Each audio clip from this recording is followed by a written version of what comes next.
So my name's Ellie. I'm currently studying for my MA in Modern History.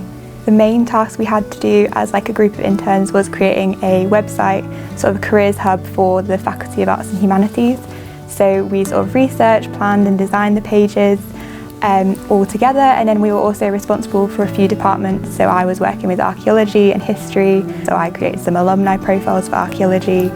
I created a sort of skills matrix for history. We sort of led focus groups, and we also helped plan and run a sort of alumni networking event.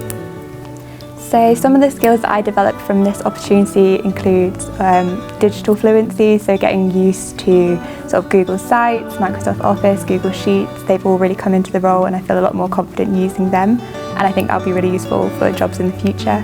And then I think other sort of major skills that I've definitely developed include sort of team working and networking with other members of staff and students.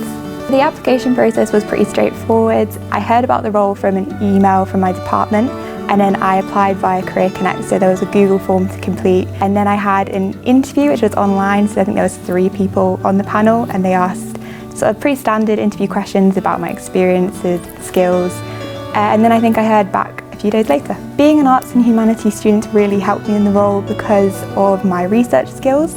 So my course is very much sort of independent research, and creating the website there was a lot of research we had to do via content, and also I think my sort of written skills, so like my written fluency was quite useful in deciding the tone for the website and how it would be best sort of the information would be best conveyed to students, so that was really helpful. And I think also the sort of confidence I have with public speaking that comes from my seminars and teamwork was really useful in working with the other interns. Something I learned about myself during the internship was that I'm actually more confident and capable than I thought I was at the beginning. So I think going into it I was quite nervous about anything to do with sort of leading or public speaking, because I've always hated that. But I think actually sort of pushing myself, and so for example leading a focus group, which was completely out of my comfort zone, actually when I did it I really quite enjoyed it, and I think the other interns and the people leading the internship were very supportive, and I think I feel a lot more confident now that I've done that, and I would happily do it again.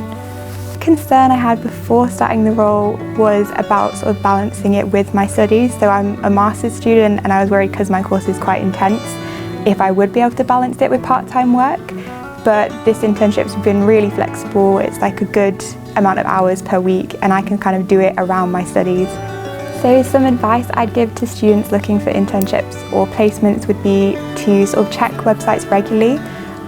They're always uploading more and more, and I think it's a really useful sort of thing to have in your CV. Employers I think really look for you to be sort of standout candidates having that experience under your belt.